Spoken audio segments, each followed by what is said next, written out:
Merry Christmas to everyone on December 28th. Today is the fourth day of Christmas. My true love gave to me seven composers, but not a partridge in a pear tree. Cha cha cha. Okay, so we are going to hear a lot of wonderful music, of which five of the seven pieces are arrangements. Would anyone like to venture comparing arrangements as opposed to new compositions, and to what degree are they similar or different, whatever you think on the subject? Would anyone like to go after Neil? Neil, what would you say? Well, if you throw in an arrangement of a piece, all of a sudden the whole thing seems to become an arrangement, which is not true. Copland's Appalachian Spring is 25 minutes, but in the Shaker hymn, right. which is about 3 or 4 minutes of an arrangement, right? Tis the gift to have pimples, yes. But I would consider Appalachian Spring an original, even though he does that all over the place. He throws in cowboy ballads and things like that, but most of it's original. So who knows? I mean, you can stretch it if you want to imitate another composer, kind of, in your 25-minute piece. The tune is different, but you're imitating another composer. Does that make it sort of an arrangement to arranger? Where's the line? I have a point. My first introduction to composition was as a college freshman at the University of Chicago. The subject matter was the Brahms variation on a theme by Haydn. That's a glorious work. And to what extent would that be considered an arrangement? And to what extent would that be considered a full-fledged composition? To me, it was a full-fledged composition, which led me to write two variations for clarinets. Well, I think if you take just the melody and then you put other music to it than the original, we call it an arrangement, but it could be like in the case of the piece they're going to play of mine, you could really stretch it and call it an arrangement, but I think there's no way that every single time a piece of music is an arrangement when you're using someone else's material. Right. You're going to have to explain your arrangement when we get to it. We besides welcoming our president Walter Saul and Robert Myers, we also have sitting with John, except John just got up now, a good friend of John's, but she could. They're muted. John, can you unmute? John, I don't see. Hey, Greg. Yeah, hi. Oh, Greg. John, I don't see. I don't see them up in the little tiny squares. I don't see everybody. I only see a few. You can see arrows and go back and forth. Okay, now we got it. Thank you, John. Thank you. Introduce my error. Introduce my us arrow. Introduce us to your fiancée. Here you go. About to become agents. Are you saying you're getting married in April? No, I didn't say when, but we're working on the date. Your sound quality is bad right now. It's hard to understand you. Very hard. She came to the Minneapolis conference. Which is an issue, maybe if you get closer to the microphone, because your piece is the first one on right now. Can you do that? Can I do that now? Yeah, if you could stay there for your own composition, that would be good. Okay. Right, I'll do that. That is better. It's better. Yeah. Okay. Tell us about your very large. Tell us about your arrangement of A Holy Night. Oh. Well, it was something that it's been done for 30 years or so, I guess. Anyway, I just had this idea kept going through my brain that would be interesting to see if I could try to do a 8-hand piano arrangement of that, and I gradually worked at it over some period of time and got most of the bugs out of it till before the first performance of it, which was at Evangel University with some students, and then found one place where two hands are supposed to be on the same keys at the same time. So I worked that out afterwards and got that bug out of there. So this last time it was done here at a concert series up the street at the Christian church, just at the other end of the block where I live. Actually, they have a nice concert series during the winter season and everything. And during December, they have stopped that now, but they used to have all keyboards, organ and piano concert for Christmas music. And so one year I submitted this particular piece to them, and they decided to put it on their program. And they found 4 different pianists that could work together on it, and they did it. And their names are Vicki Claiborne, Suzanne Lomax, Pat Pinnell, and Becky Young. I know John was about to say that, but I interrupted him. The Vicki Claiborne was actually the church organist at the time. She just retired this past year, and they have a new different one now. But she was their church organist. She's a very good keyboardist. She's done accompanying around town at the universities and so forth. And then the other 3, I wasn't really that well acquainted with, but some of them were. I think 2 of them anyway were out of their church, and another one was another local one. The Lomax, her husband was a I believe a band teacher at one of the high schools here in town. Well, we're going to hear that right now. Oh, okay. And I need to push share sound and share. Occupancy sharing is okay. And now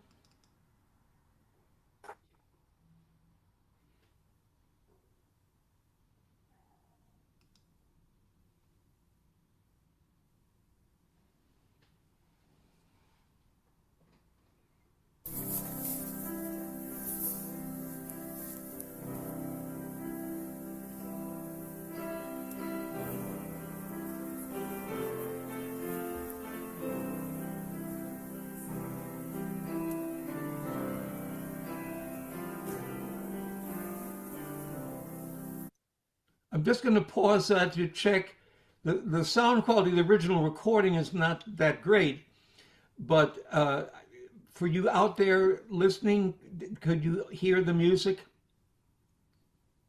Yeah, it's quiet, but I hear it. You hear it? It was fine. Okay. Fine. Okay, then let me try that again. No, no, no, no, no, no.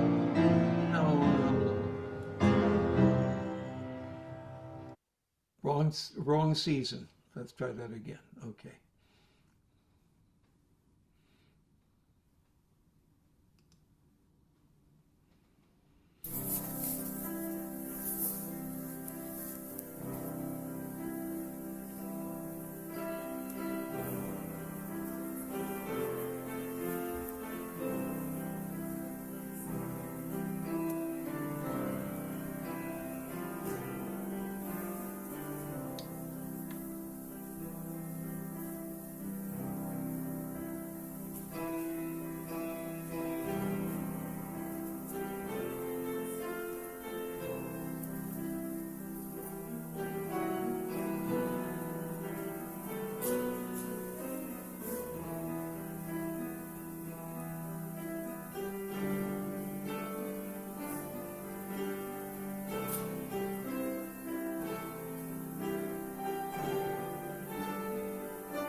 Mhm.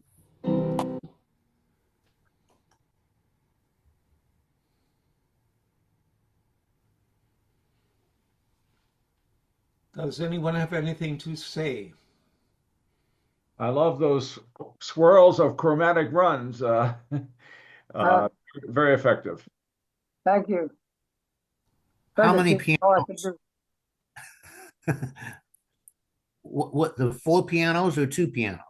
Two Or one- pianos, two pianos with 2 on each piano. Yeah, Okay. that's how it really was. It wasn't one long keyboard like I showed on the picture there, of course. Well, it doesn't sound it doesn't sound overly thick like I thought it would be. I thought with that many hands, the texture would be too thick, but it's not. It's just right. Thank you. So you brought all hands on keyboard, I guess. All hands on keyboard. You could say that. Yeah. Wow. Very nice. Just a little shy of the Mormon group with 4 pianos and all that. But anyway, 5 pianos, I think it was. I noticed 5 pairs of hands on the keyboard in the illustration. Was that an oversight, or what? Are there really 5 pianists? No, there were 8 hands. There weren't 10. I saw 10. Yeah, I did. It's just a picture. It's just a picture. Right. but it was just a picture. It's nothing directly connected with the performance. Ah, Mhm. And if you look at the notes that the hands are playing on the picture, they're not playing in the same key anyway. They're just playing in random notes. Yeah. You people are so observant. You should be Oh. composers. Wow. We're probably composers, some of us anyway. Others are decomposed. Yeah, we're derangements. Wait That's till you hear my piece for piano no hands. Yeah. Oh, wow. Yeah, there was somebody who did that. John Cage. That was, and also the guy from, I can't think of his name all of a sudden, the guy from Texarkana that wrote for the piano rolls, I got audio. piano player rolls. But no hands playing those. But Well, thank you. Now, the next composer is a composer who I confess I like his music, but sometimes I have trouble with him.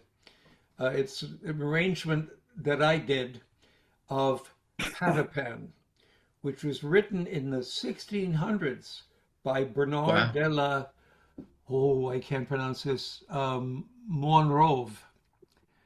And You don't look that old. no, I don't go that far back, and I never met him as far as I know. But There he is. But at any rate, Phone rang. I arrange a lot of music for my church. I've done that for the last 20, almost 25 years now. And so, but this arrangement is different than anything else I've ever done in a certain kind of way. And this was performed in my church recently, but the recording didn't turn out too well because the pianist hit a lot of wrong notes, and the composer didn't like that. I was the composer and the pianist, but the flute player was perfect, extremely good. So this is actually a electronic version of that piece, and we're going to hear that right now. No, we're not going to hear it. Excuse me, I forgot something. Share. Okay, let's try that again. Take 2.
Very catchy, Bill. That was very. Was the Bernard piece the sort of the Cantus Firmus type tune that we're hearing underneath the filigree? Yeah, when it came into da da da da Yeah, da that's what I da meant. da Yeah, da da da da, that's Patapam. But right. That's the tune. That's Vollinger. It won't keep going. But that's a counter melody, and if By you. any counter melody I've ever written, that's I Hmm. like that one. That's like Oh. Oh yeah, I like this. Yeah. This reminds me of, I don't know if you can see it. This reminds me of this nose flute. This is a nose flute, a Philippine nose flute. Oh boy. You play it. Can You you play it with your nose like this. show Not when us? you have a cold. Yeah, it's playable with. I've seen it played, and I used to have. In fact, I've written music for this, but I don't have the recording anymore. Rick, if you had a cold, you could play lots of runs. If you had a runny Oh, nose, you could yes. play a lot of runs. Yep. Oh, that's awful. That's I awful. know. Gross. My mother always said you can pick your friends and you can pick your nose, but you can't pick your friend's nose. That's right. That's right. That's right. Bill, that was really nicely done, Bill. You evoked It was. a transition there, Renaissance Clever. in the instrumentation. Yes. Yeah. The idea of the arpeggio Clever. later, that just gave it a slightly modern twist. Bravo. I really enjoyed it. Yeah. I could write normal music. Since Normal. since we have Rick Drehmer on right now, I'm going to do his piece as number 3, and then Jerry Casey, who has now appeared, she will be number 4. So actually, not them, but their music. So we're going to right now hear. I've been sitting at the computer since 2:30, and I fell asleep and just woke up. No! Sorry. Stay awake now. Okay. At any rate, can you tell us something about your arrangement of A Little Town of Bethlehem, Rick? Well, you're calling it an arrangement, and I would never call it an arrangement. Yeah, I wouldn't. I can't find the theme. Is A Little Town of Bethlehem in there at all? Are you kidding? Melody? No, I'm not. Are you kidding? No, he's not. I would rather not tell you where it is, because I would like Walter to tell me. Yeah, good idea. Let's put him on the spot. Yes. In fact, I was telling my wife about this last night. I have written all kinds of music where I embed melodies secretly into the music. And when I was in graduate school, I had my professor, who was his name is Lawrence Moss. He's a well-known composer. I had him listen to one of my pieces, and he could not find the melody. And I was completely shocked that here's a PhD in a university, composer, world-renowned, could not pick out the melody. So therefore, I'm very glad that Walter's here, because I want Walter to pick it out. And and I think he can do it very easily. If Walter can't pick it out, none of the rest of us can. So that's true. I would really go as far as to say that. Yes. Well, it's there. The melody is there, and I won't give you any more hints about it. But there's one thing about this piece that maybe you can notice as you listen, and that is the major third. The octave is broken up into 3 parts, so therefore it's major thirds. The beginning gives the clue about the structure of the harmony, and then at the very end, you will hear the final 3 chords clarify this major third harmony. So anyway, and it is not a whole tone scale. So I would say it's a mixture of tonal and who knows what else you might call it, but it is a tonal work as far as I'm concerned. And it has a lot of added note chords. I really like added note chords. Well, let's hear it. Yeah. Okay.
Bravo.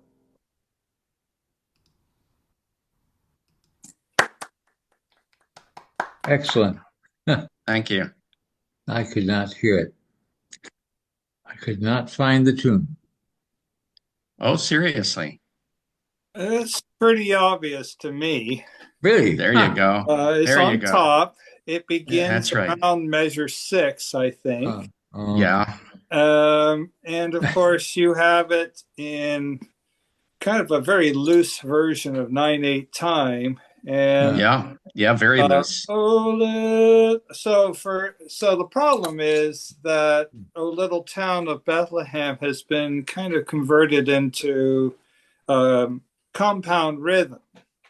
So we have a dotted half note being the first of the after the pickup, which is a dotted quarter, and it's all on top for the most part.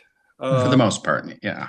Then it goes to the dotted half note for the first note on little, and then we hear a dotted quarter note amidst the swirl of arpeggios, and then down to the G sharp, which is the downbeat of like measure 7. I'm recalling all of this from memory of the score. But it's pretty straightforward. Yeah, it is. To me. I thought you were going to get something difficult, but could we applaud for Walter right now? Yeah. It's very jazzy. Thank you. It sounds like a jazz interpretation. Yeah, it is kind of. I do like the harmonies that I came up with here. The harmonies are fantastic, but I think they go a little bit beyond jazz. There's an element of Charles Ives in the arrangement, because there are some chords that are just so far out.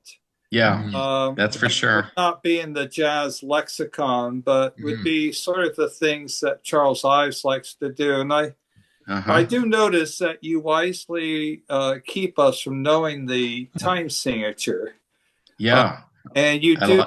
I mean, it's very cool, I think, to have 3 times 3 changed into 2, 3, 2 plus 3 plus 4. And there are just some other times when you randomly extend what should be a dotted quarter note into a half note. And a few other things like that. But that was, if we're talking about arrangements versus composition, it seems evident that you hitchhiked off of O Little Town of Bethlehem. That's right. Basically in F, but you also, I love dividing the octave into 3 major thirds, and kind of, it seems like the augmented triad figured rather prominently in your tall tertians. That's what I call extended harmony and added tone chords, because you tend to go with chords still built on thirds. But that speaks very profoundly of what Franz Liszt did often in his music. The rather familiar third, I always forget the name of it, but it's a tune that Victor Borge made so familiar. Dreams of Love and Liebestraum. Liebestraum 3. Yeah, you're right. Third, which starts off in A flat major, and then it goes to C major in that very triumphant move, and then soars off into E major. And it takes a rather elaborate cadenza and a few other tricks up his sleeve to bring that puppy home. But he makes it just barely, as you know.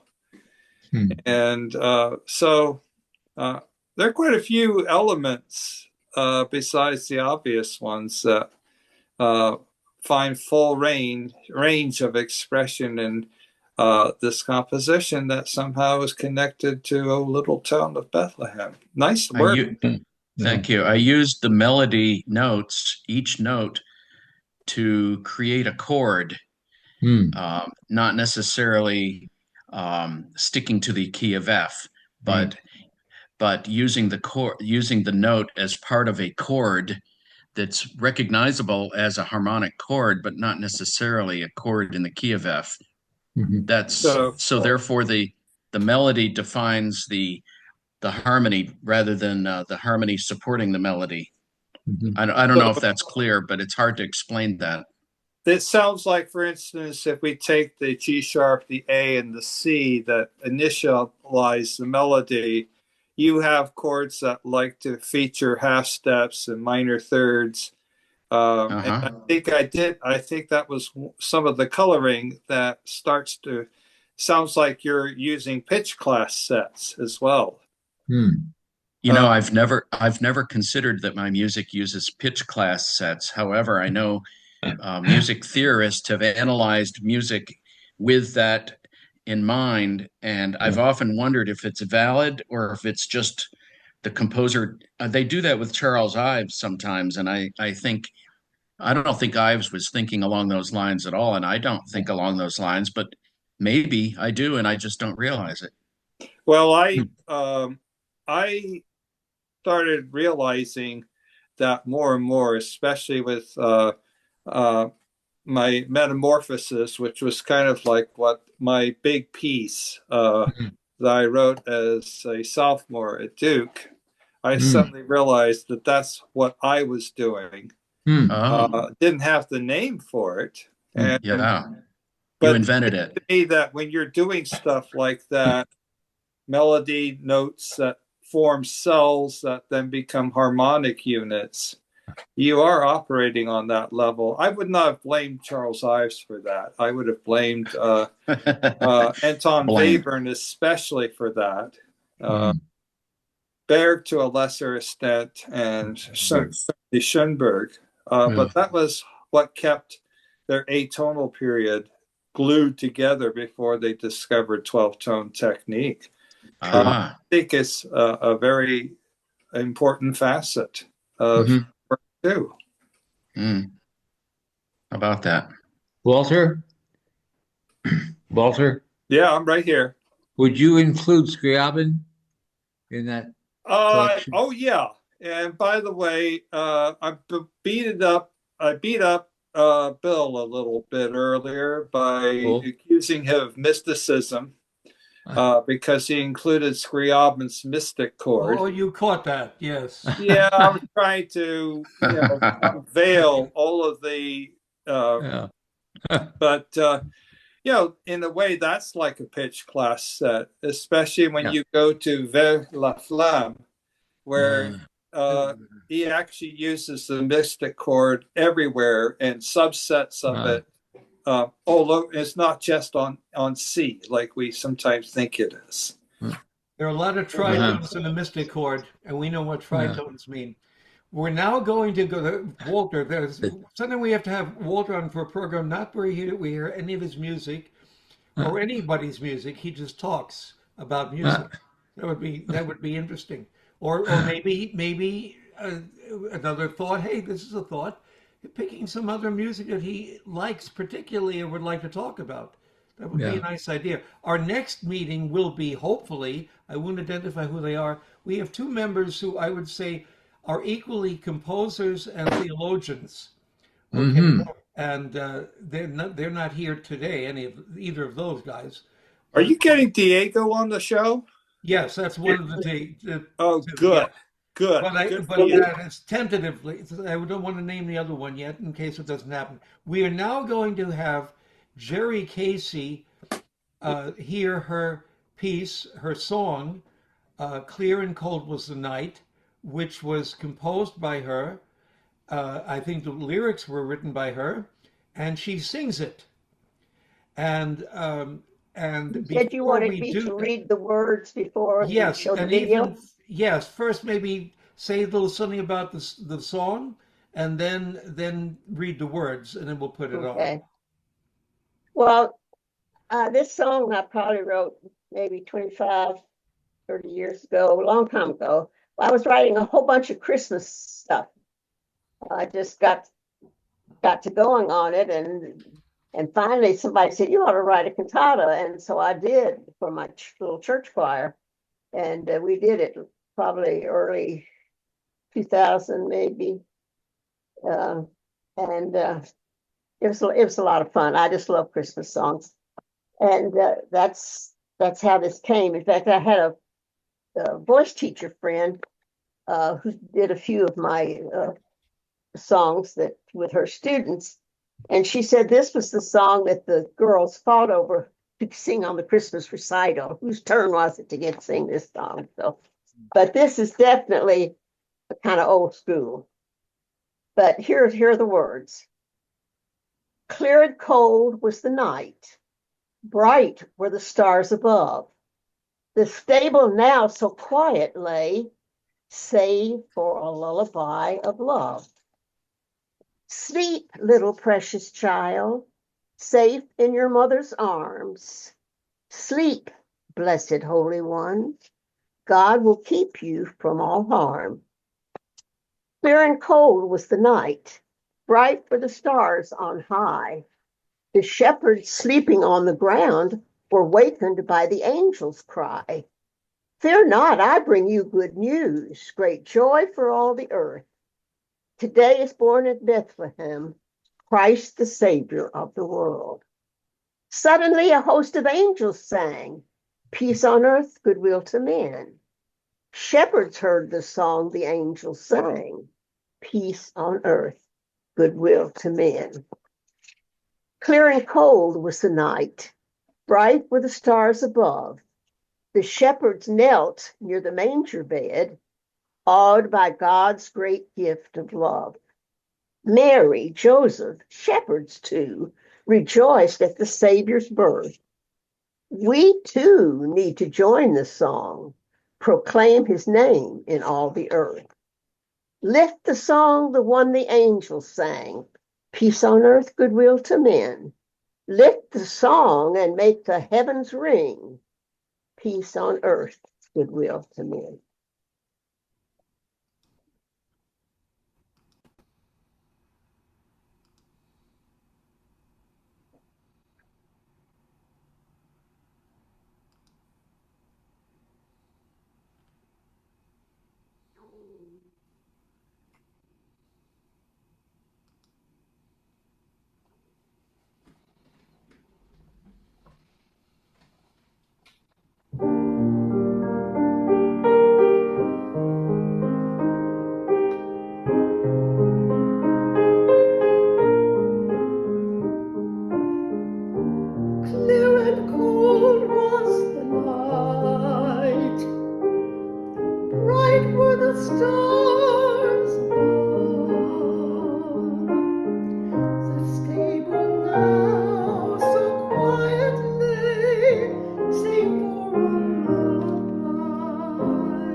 Thank you. Thank you. Yeah.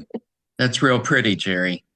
I've got to get on to lunch, so I just want to say very quickly how much I am so appreciative of what you do with descending sevenths.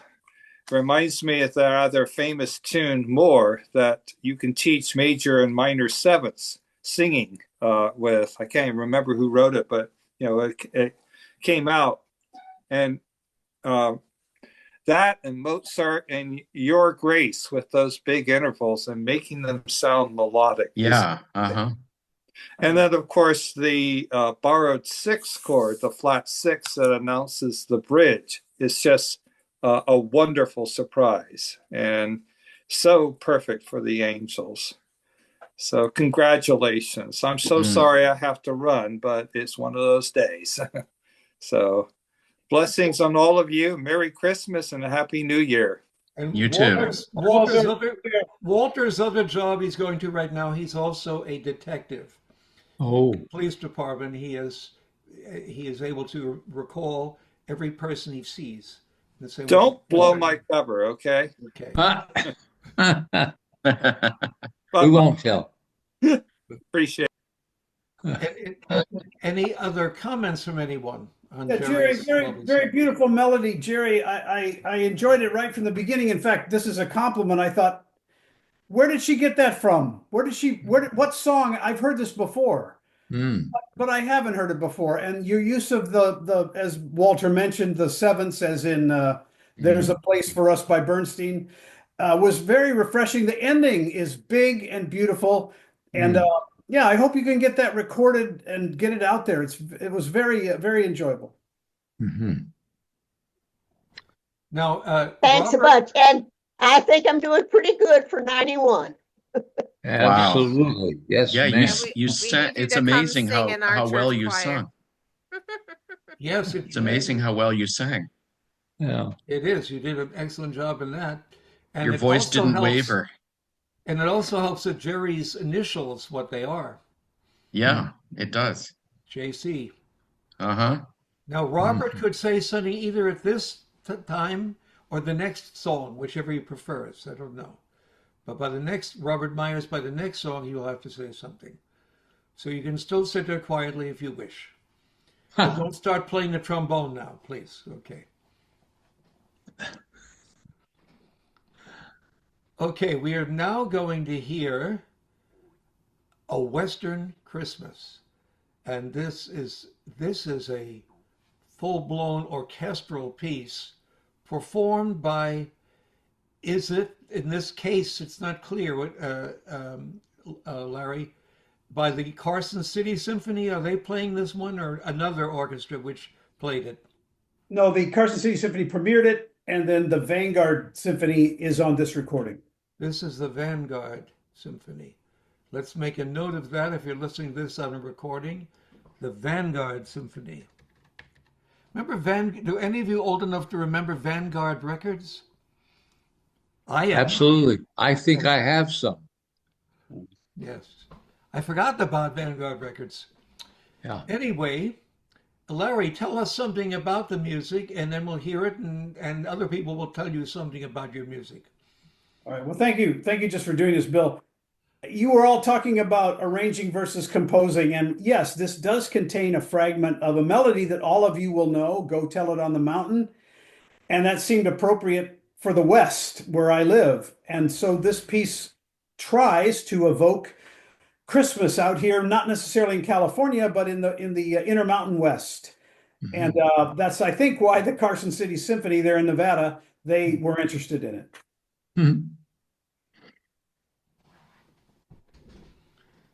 Well, Now we should play the piece. yeah. I have to confess, I want to actually stretch out our last composer, who is Donald Sanborn, is performing in Princeton Church, where he's a member, and his son, he has twins, a boy and a girl. Will, his name is, and they are both performing the Christmas program right now, and he is going to try to make it here in time. So usually I'm always sitting when we have these meetings thinking, we gotta, come on, it's gonna be too long, it's gonna be too long. And this I'm going, wait a minute, let's keep talking. Don't, So, but I somehow think we can come up with things to talk about. So now we will hear A Western Christmas by Lawrence Mumford.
Bravo, bravo, Lawrence. It's some of the most exhilarating and exuberant music I've heard in quite some time, and it certainly fits the season we've just celebrated marvelously. Yeah.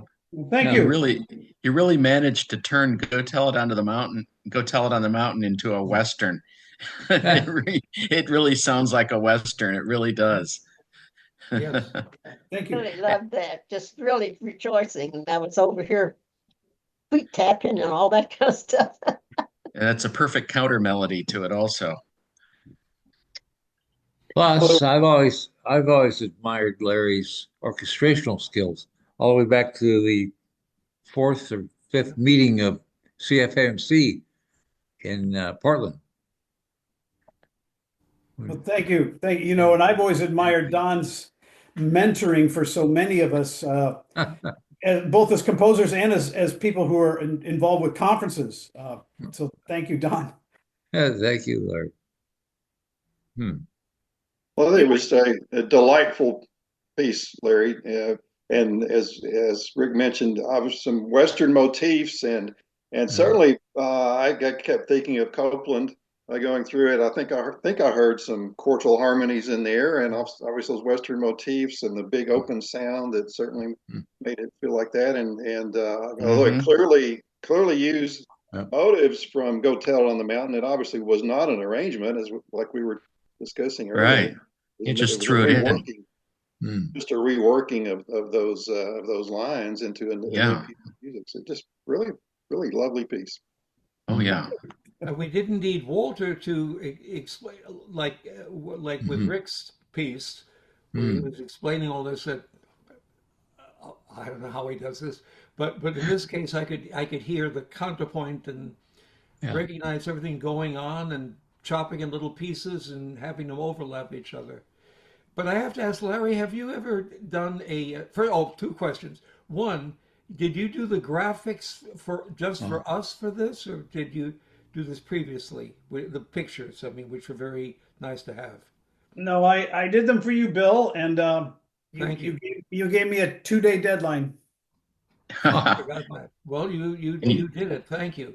And you threw in some Jerusalem. Is that what I saw in there? Yeah, there was one. It's kind of a rare time when Jerusalem was covered with snow. It doesn't happen very often. Oh. Did I see a courier at Ives? Yeah, that's yes, the one in front of the house with the children. Yes, beautiful horse. Yeah. And there was a picture of Miss Piggy and Kermit, right? I saw. No, that wasn't in that one. Okay. Yeah, it really, when you threw in those Western scenery, it really was obvious that we were listening to Western music, and no wonder the what was the Carson? What'd you say? Yeah, the Carson City. City. Yeah, no wonder they chose it as a Western piece. Yeah. And what's the name of your piece? A Western Christmas. Okay. Well, it really is. Yep. Great. One other question I was going to ask is, have you written any ballet scores? Only one when I was a student, and it was, gosh, it's been a while. It was performed a small chamber ensemble, used a Hopi Indian melody as a basis. Wow. But your music, other pieces we've heard of yours also, they sound very much they could be choreographed. Well, thank you. I did want to mention that this originally started out as I was asked to write the music for a Western TV pilot. How about that? And the first part of that is not Go Tell It on the Mountain, as you all could tell. So that kind of is how it got started, not as a ballet, but so much as to accompany film. How about that? Always for film, yes. Yeah. So you got the spirit. You got the spirit of the West in there. Yeah, your orchestration and your choices of harmonies really did sound like it was a TV show. Is TV show music in some ways. It really did. It could almost be a Marlboro commercial if you can Yeah, remember yeah. that far back. I've heard that. I've heard it sounds like Magnificent Seven. I know. Yeah, know. you're tempting me to smoke a cigarette. Yeah, I don't know, think right. I will though. No, just No. kidding. I don't smoke. Good. Talking about ballets, I Mm. always had I never did do anything about it except think about it and have some ideas about it. Was a ballet about the Count in Monte Cristo. Oh. Hmm. Because I just, they're the three bad guys, and there's so many things that happen that I think are very that would work out in a dance situation, in the ballet situation. But it was just always kind of a dream. But anyway, that's a thought. If somebody ever wanted to do something like that. To write ballet, you have to stay on your toes. That's too much. You've That got was a too point, much, Bill. Withdraw that, please. You've got a point. I just Oh put no, my on foot in my point. mouth. That was bad. Oh no. Oh no. Well, there are a couple. I won't name them because then I have taught elementary and middle school, so directing questions to everybody is a thing I've learned to do. Another thing, I go to a Lutheran church. But we have a few other activities we do at other denominations. One of them is a neo-catechumenal group in the Catholic Church. And they have a meeting later tonight, and I may or may not go to it, depending if I'm tired or not tired. And I don't yet know if I'm tired or not. But why am I mentioning that group? I don't know. Who knows? It just left my mind. But the variety. No, I'll just leave it hanging. Other than to reinforce for the 100th time. Our group is a ecumenical group. We are Christians, and we have had on this program, finally, a couple of months ago, we had an Eastern Orthodox composer, and as well as, of course, Roman Catholic, many Protestants, sometimes even Lutheran have been here. But I was going to say there are a couple of people who have not spoken yet, and I'm aware of who you are. And I wouldn't be very quick to mention Elliot and Heather and Greg Pascucci's names. But I will not mention. Okay. Heather has spoken. Yes, we would like to hear from them. And because what you say is very valuable. Okay. And Greg has not spoken. Yes, exactly. Greg Pascucci has not spoken. And Greg but Heather has spoken. Well, yes, before the program she did. But on the recording I don't believe has. And Greg also there's a nickname in the group he's in Europe that he's someone who's known for talking a lot. But he has been quiet, either that or he went out for a quick bite to eat or something. If you keep mentioning his name, he'll be forced to say something. There is somebody holding a cat right now. I won't mention the name. What's your kitty's name, Heather? Heather, what's the name of your cat? This one's named Jasmine. Oh. And we call her Jazzy for short. Jazzy. Pretty. Hey, how's your husband doing these days? Nice colors. Oh, he's doing great. He's playing lots of music. Lots of music. Now, is he doing any more pastoring or not yet? Well, he's working for a funeral home, and he does a lot of officiating funerals. Great. So, yeah. Well, it's a big change to go from New England to North Carolina, as most of your colleagues know. But we spent 5 years in Indiana too, and North Carolina's kind of similar. It's better than Indiana, though, in my opinion. But no offense to anybody in the Midwest. Cards and letters will start coming now. Canfield. Speaking to a Hoosier, not native, but a resident since 1974 in the Hoosier state. So, that's 50 years. But I have to admit, I like North Carolina very much. So, Heather, were you near you're not in the West where all the disasters were? Yeah, No. actually, yes. You were. You So, are there. Close. yeah, And my town is I like to not like to say, but the best way to say it is that it was on the eastern edge of the destruction. So, Wow. my town was kind of just the border town from places that didn't get hit, and then west of us, it was just total destruction. Our town, it depended on where you were. So, there's a state park in our town that has not yet reopened, and they don't know when it will reopen. And some sections of town were destroyed by flooding. So What about your own house? What about your own residence? we were fine. We had a little tiny bit of roof damage from the wind, but no flooding in our neighborhood. Although even the little creek at the end of the neighborhood took out some trees. Or and it's kind of strange because the landscape is permanently changed. Well, thank God you were right on the edge of it, you know. Yes. The soil, one thing that happened is we were predicted to get 15 inches of rain. Wow. Yeah. And some sections up in the highest elevations got up to 24 inches of rain. And that's I lot. don't understand why people were not evacuated or told to evacuate, because the soil here is clay.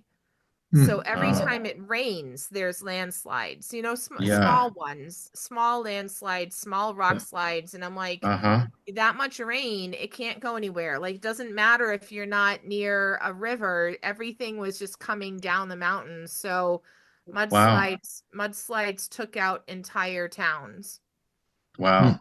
It was very, very bad. And there are many people in the mountains that still don't have permanent shelter. So, yeah. But we were not affected, other than we lost power for a few days and lost internet for 2 weeks. But other than that, we were okay in our specific area. Still 2 weeks without internet these days, that is rather serious. No power. Good for you. Yeah. You're a survivor. Good for you. Well, and your school my school got hit, like up in Boone. The town flooded in Boone. They cleaned up very quickly, probably because of the university. And the school was shut down for 3 weeks. So we lost, a portion of the semester. It was weird. It was a weird semester. But listen, Heather did a concert of her piano meditations, and they asked for donations for the people, for the North Carolina people, and she raised $2,000. Wow. Well, good. Great. Keep talking another minute or two at least, please, folks. Trying to do something here. Editing? Heather, I don't know if this will make you feel better, but in 1994, I lost my apartment in the 1994 earthquake. Oh yeah. And I wasn't on the edge so much. I was at the epicenter, but I'm grateful to have my life. I literally ran out of a building that was collapsing, and Larry, probably the most terrifying night of my life. Larry, was that Northridge? Yeah, Northridge. Yep. Okay. Yeah, I remember that. So, big one. when you were, because I think about this a lot. I think about how to protect your music. So, what situation were you in when you were fleeing your apartment, or however that worked? I don't know if you flooded or if you stayed inside for protection. I don't know anything. I don't know enough about earthquakes. I had to you can't even think about that. I was single, and if I'd have been married, I would have made sure my wife got out first. But since I was single, I did one thing, and that was run. I ran down a flight of stairs. It felt like a fun house, and I ran out into flatter ground, which was still shaking, but at least it wasn't going to fall on my head. Right.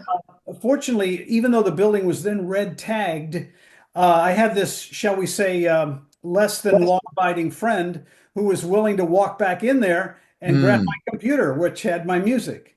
Good. So no, I didn't lose my intellectual property, but I lost everything else. Wow. Yeah.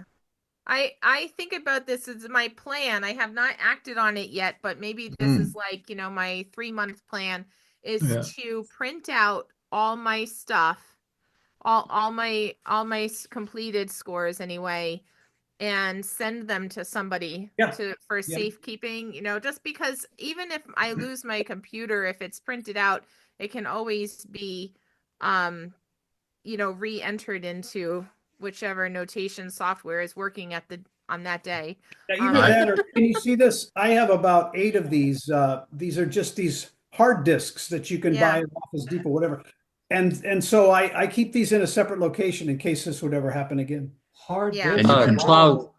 What about a cloud service? Oh yeah, cloud. Yeah, do that too. Yeah, cloud too. I put everything. I put all of my music in the Google Cloud, but I also put all of my music in IMSLP. I think IMSLP is an excellent place to put your scores and your videos and your sound files. I don't know if you realize that, but you can put those 3 media in IMSLP. So I have more than 100 of my works there. I would recommend to everybody that you do not depend for the preservation of your music entirely on the internet.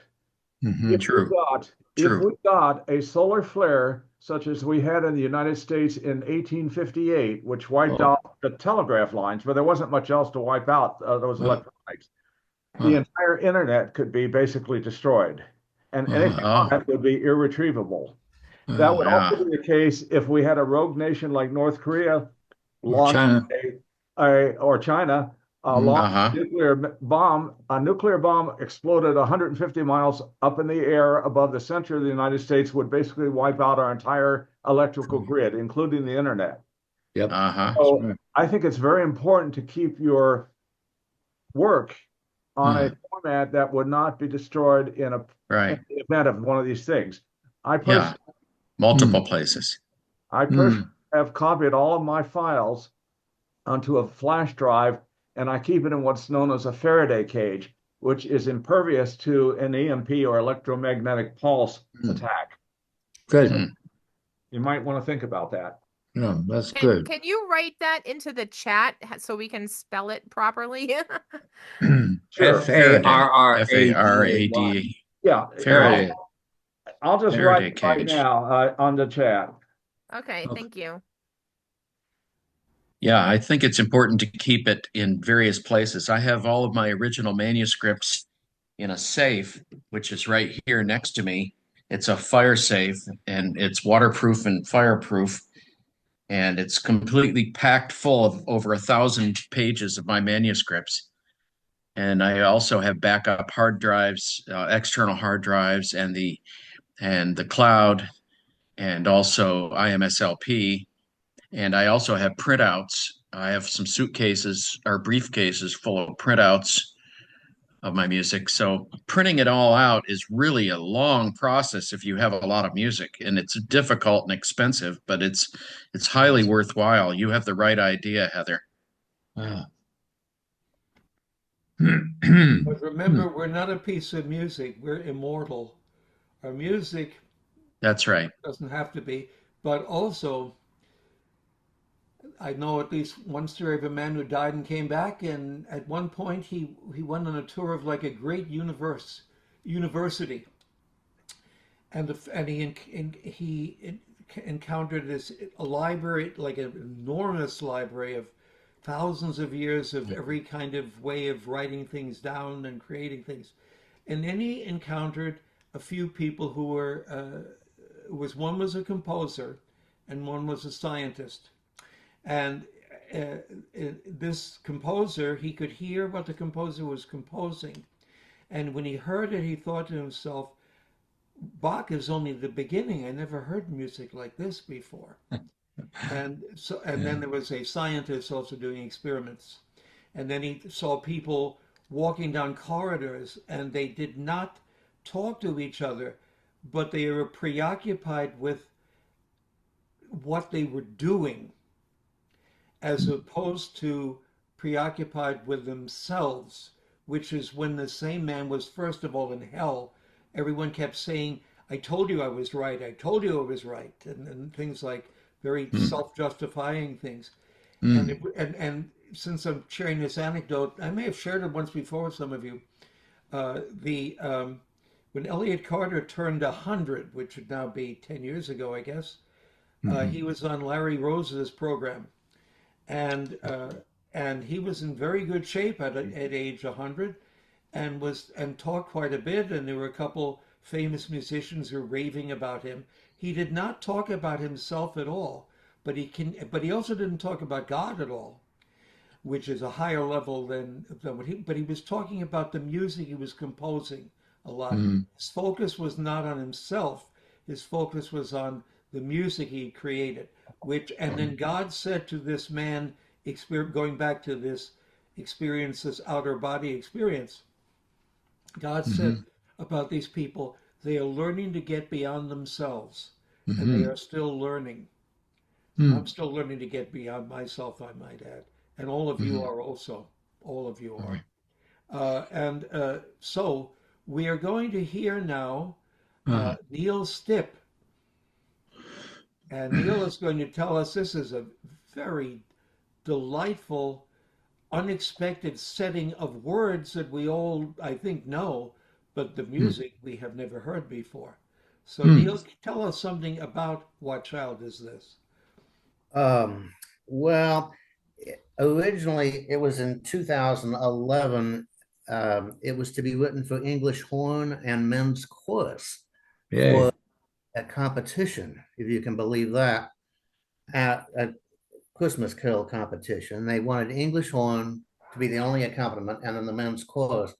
Good choice. I had 2 tenor voices, 2 bass voices, and English horn. Well, there were 122 entries, and I don't stand too much of a chance with that. So, but I was very happy to write it. But then the next year, in British Columbia, Abbotsford, British Columbia, they had the same type of thing, but I could submit anything I wanted. Well, I changed the English horn to an oboe. Most people, average layman doesn't know what an English horn is, and it's not English and it's not a horn, but I changed it to an oboe and 4-part SATB. And I did a little bit better on that one. It was a major extravaganza. They must have had 2,500, 3,000 there. Anyway, for the audience judge the carols, I did get second place, so I did do better with that one. But anyway, that's about it. The text you've heard of before, and it's by William Chatterton Dix, 1837 to 1898. And I guess we can just run it. And this was performed at Stars, Strings, and Steps. Is that correct? Songs, Strings, and Steps Christmas extravaganza, in British Columbia. And your oboist was Peter Gall.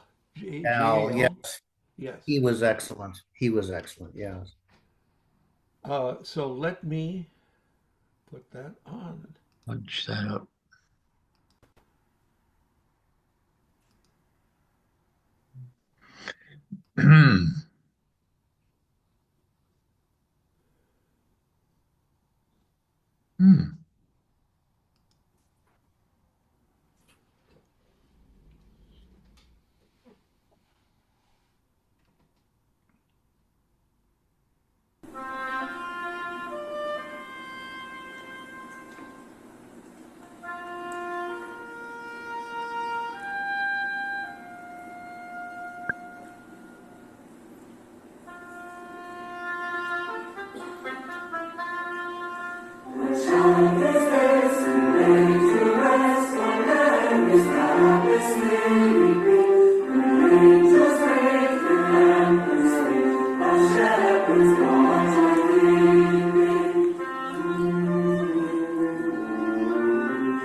I'd like to talk. That was delightful. Yes, it is beautiful. So joyous. Yeah. Yes. It could almost become an earwig, Neil. It catches, gets stuck in your brain. It's such a catchy tune. As I was watching the score and I was trying to figure out what it was going to sound like when it went into new keys, and I was surprised that I couldn't really hear any obvious transition into the keys. It was so subtle and clever. And great variety in each verse, and even within the verse. One that was intriguing to me among several was that many to begin with, is where the men are singing wordless, like it sounds like a bass line, like the cellos and basses, and then the oboe is playing something above that. And it also, because the usual "What child is this?" is "What child is this?" Very quiet and reverent. It's very nice to hear that this approach to it too. That's refreshing. Yeah. And I guess it was better when you abandoned the English horn and men's choir idea. Now at the very end, however, we did not hear the oboe, and I seem to recall you explaining that. Can you explain that, why we didn't hear the oboe at the very end? Yeah, that was the only disappointment really with the quoting, because I wanted the oboe to be heard, at the very end. Yeah, it's important to be heard.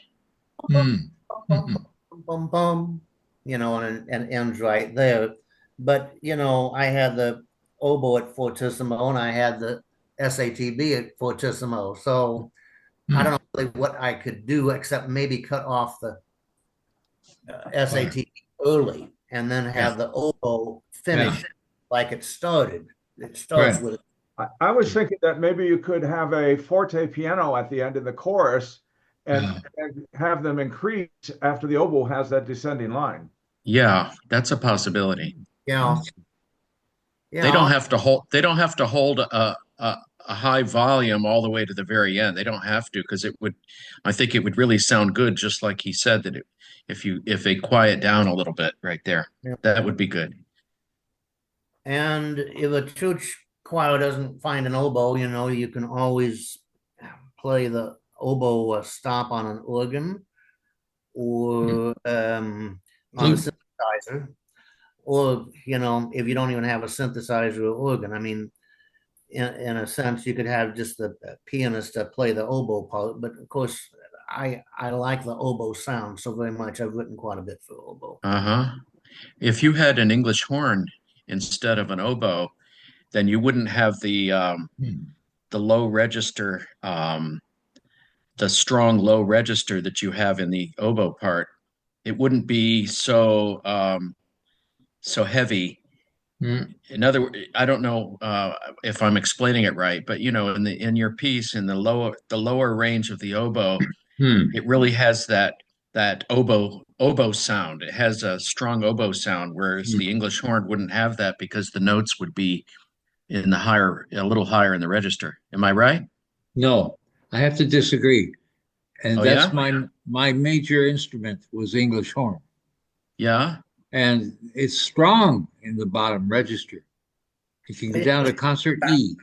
The English horn is can go a fifth lower than an oboe. Is that right, Donald? That's correct. Yeah, goes that's down right. to E33, I think it is. E33. Yeah, it's an E below middle C. Yeah. Yeah. And so E2 that register is very strong. E3, yeah, E3. But you're saying that if the English horn was playing, it would still have that very heavy oboe sound in the lower notes? Well, it would be heavier in a sense. Darker. But it wouldn't be playing low English horn notes. It would be playing a little higher in the register. That was my point. I think you'd or Neil would do the oboe, the English horn in its lowest register. So, but that would change the notes. That would change the notes. It would just change the timbre. It would be, yes, it would change the notes by one octave. But what if the musician switched horns midway? Yeah. Midway? Yeah, put an English horn at the end. Have them switch and play oboe to begin with and switch to English horn partway through, or most of it. Or solve it all by writing it for oboe d'amore, which is oboe and A. There you go. You could also use a trumpet instead of the oboe, which would not do at the end. Well, I was thinking of that. It sounded like it would sound good with trumpet also. Yeah. Elliot, you play saxophone, right? Or yeah. How would that work? The oboe can sound a little bit like the trumpet. I think that, Alban Berg even wrote in one of his scores, like there's an oboe, it has to sound like trumpet. So, I really like the oboe. I think that I always like it when they don't use the piano, they use a different type of instrument. It's interesting to hear how you can achieve that fullness of sound more than just an a cappella chorus, but is also not a piano.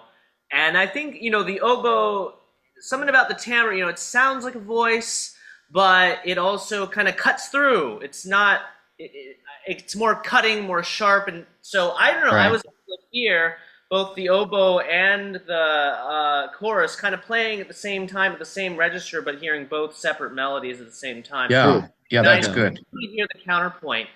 It cuts through. So I don't know enough about English horn and oboe I was just trying to get in my participation points. Yes, you now participated. You will get a passing grade now. Actually, John Akin became very quiet after his piece, so we won't let him talk right now, but maybe he will have something to say in a little while. Anyway, we now have the guy who just came back from church with his son Will and performed in a Christmas concert. How did the concert go, Don? It was a rehearsal for tomorrow. It was lessons and carols. How did the rehearsal go? Very well. We got through all the anthems, and we're doing some contemporary composers. We're doing Cecilia McDowell, who does a lot in London, including for royal family events. She did a good and Dulce Jubilo. We're doing a beautiful arrangement of In the Bleak Midwinter by a composer named Abby Bettinas. It's going to be a lovely piece, and tomorrow we're going to have a harp and a brass ensemble with us. Very rich musically. It's a Trinity Episcopal Church in Princeton. I don't know if it's going to be online, but it's because we're in a different space than usual. We're in the beautiful Princeton University chapel, but they are video recording it. So if you can't hear it tomorrow, you'll be able to hear it later. And you were singing in this? Yes, Will and I were. And Will, your son, Don has a son and a daughter, twins. Right, they're both 13. We'd expect that. If one is 15, one 13, that's a very unusual gestation period, and we don't want to go Quite a stretch. But yes. So what can you tell us about Merry Christmas? I wrote it in 2013, and it's based on a poem by the author of Little Women. And I'll be honest with you, I was just looking for a nice Christmas text set. I hadn't written a Christmas piece yet, so I thought it'd be fun to do an art song for Christmas. And so I was looking at several texts, but what grabbed me with this one is there's a phrase in it that you'll hear about two phantoms. And since I had twins, I thought that was perfect. And so initially I wrote it for a female voice, a soprano, but Bill, thank you very much for recording it for today. I think it sounds really good for a male voice too. It's by Louisa May Alcott. And so called, I like to think appropriately, Merry Christmas.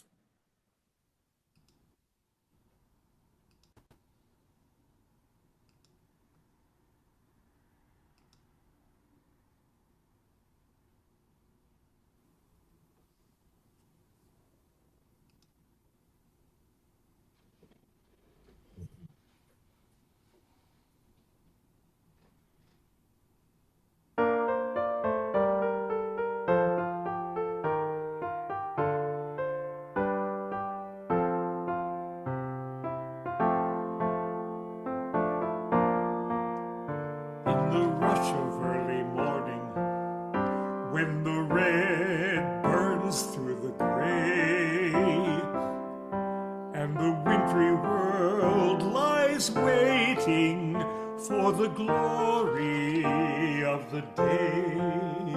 Then we hear a fitful rustling just without upon the stair. See two small white phantoms coming, catch the gleam of sunny hair. Are they Christmas fairies stealing rows of little slots to fill? Are they angels floating hither with their message of goodwill? What sweet spell are these elves weaving as like larks they chirp and sing? Are these palms of peace from heaven that these lovely spirits bring?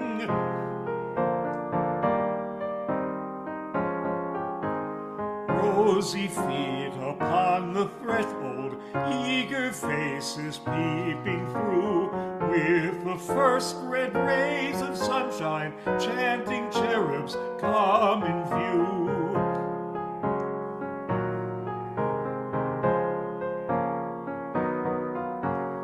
Mistletoe and gleaming holly, symbols of a blessed day, in their chubby hands they carry, streaming all along the way. Will we know them, never weary of this innocent surprise? waiting, watching, listening always, with full hearts and tender eyes, while our little household angels, white and golden as the sun, greet us with a sweet old welcome. Merry Christmas, everyone.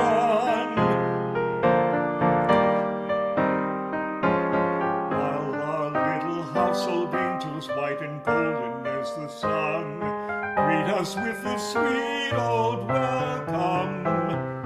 Merry Christmas, Merry Christmas, Merry Christmas, everyone.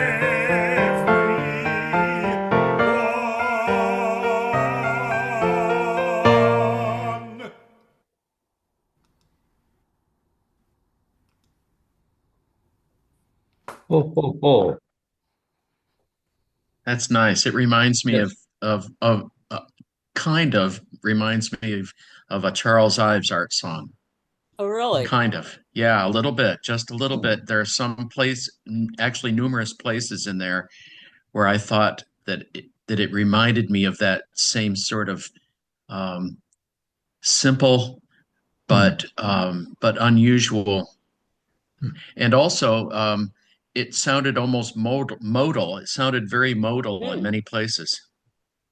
That's interesting. My sort of inspiration, just in terms of mood, I'd say was probably this turn of the last century art song. There are fairies at the bottom of our garden. I don't know if you're familiar with that one by Fileman. But anyway, just I was going for the same sort of light, exuberant mood with this. Thank you. I like the contrasting rhythm use of rhythmic durational values in different places, faster and slower motives rhythmically. I liked what you did with that. And you sang very well, Bill. I was surprised that. Was it difficult for you to sing this? I mean, it didn't look like it was an easy song to sing. It goes by kind of quickly. Yes, so I came up with some solution. First of all, the piano part is taken off of Finale. Fortunately, Don uses Finale, even though we are being told we must never use it again by other members of our group because it won't exist. But at any rate, what I did is, what did I do with it? I recorded. I made a couple different tracks, all on the same GarageBand thing, and I listened to one, and with the melody being played, and sang that. Oh, there you go. That Smart. helped me, but Sneaky. Sometimes I'm a little flat, which I don't usually get flat, but it's because the harmonies threw me off a little. And also, it was not as fast as Donald would have liked it, but to spit out the words was hard to do. I actually liked that tempo, Bill. Yeah, I liked your tempo. I'm glad to hear that.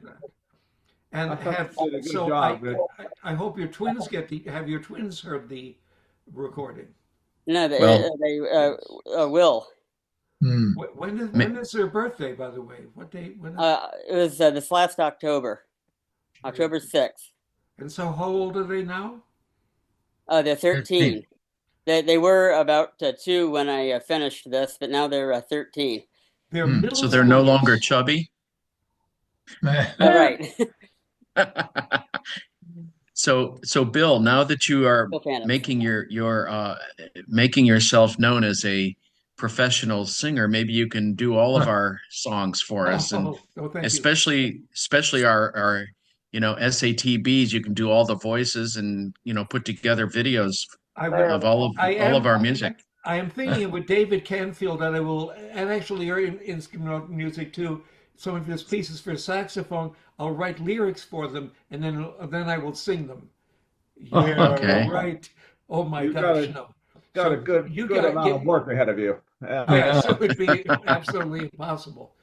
It's wonderful we do a variety of things, and people that aren't being heard their music today, they write wonderful music, and a couple of them were on last year. And we will be doing also in the spring a Lenten Easter. Christmas, not Christmas, Easter. thing, and that Lenten Easter, yeah. And of course, with all these things, we try to get different people. I try to keep different people, give them turns each month. So sometimes we leave people out. Now, we were going to have Jean-Christophe Rosaz, might have been on today, and he is in France, but very recently his father passed away. Oh. Who must be quite up in years because, well, at any rate, and I am going to play, even though he's not here, a piece of his, which is a video, it is in Terra Pax, on Earth Peace, and this is the soprano solo version, and I will put on right now a video of that, and that will be our concluding piece. Okay.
Beautiful.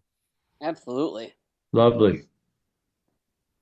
in Terra Parks kept making me think of some other composition that has a very similar kind of repeating thing like that, and my brain won't pull it up what it is. How about Fauré Requiem? Well, yeah, Fauré. That may be and other pieces is yes. It was. I was trying to place what sounded familiar about it. It almost had a medieval feel. It also Fauré came to mind, and I also thought Arvo Pärt. They were just a little bit like Pärt, but it reminds me. I think, well, maybe both of them. Yeah, probably the Fauré. It didn't really use. I mean, it was obviously very tonal, but it didn't have very cadential moments in it. It was just almost pandiatonic. I really enjoyed that. It's almost like Pärt there in that sense. Yeah. His of the economy of means was quite skillful. I mean, he made a lot out of very little. If you think about it, the 2-note figure, and I liked also the musical question mark that the piece ended with. Is there really going to be peace? And of course, we all know the source of true peace, the only true source of peace in this world and the next. And I love the both sort of the very smooth phrasing of it, and for me, the repetition really underlines the prayerfulness of it, almost a meditative quality. Well, yes. Well, he'll get to hear a video of this, and it has been wonderful to. We have 8 more days of Christmas to go, and tomorrow, next week in my church, we're going to do the 12 days of Christmas, and the 12 days of Christmas. Each of those days has a symbolic Christian reference, like to the number of disciples who were faithful for 11, and for calling birds. That's the 4 Gospels and so forth. But it has been wonderful to hear all this beautiful music that you have composed, and to know music. I think everyone here. I've heard music of yours, of course, so no one has been unheard by me. And keep up the good work, and in Jesus' name, God grant us all, not just us, but all of us, humanity, a good 2025. Amen. Because in Jesus, the best is yet to be. Amen. We'll give thanks to the Lord. Oh, give thanks to the Lord, for He is good, and His mercy endures forever. Okay, Thank you. See you next month. All right. Thank you, Bill. Thank you for putting this together, Bill. Thank you very much. Good work. It's been wonderful. They're always wonderful.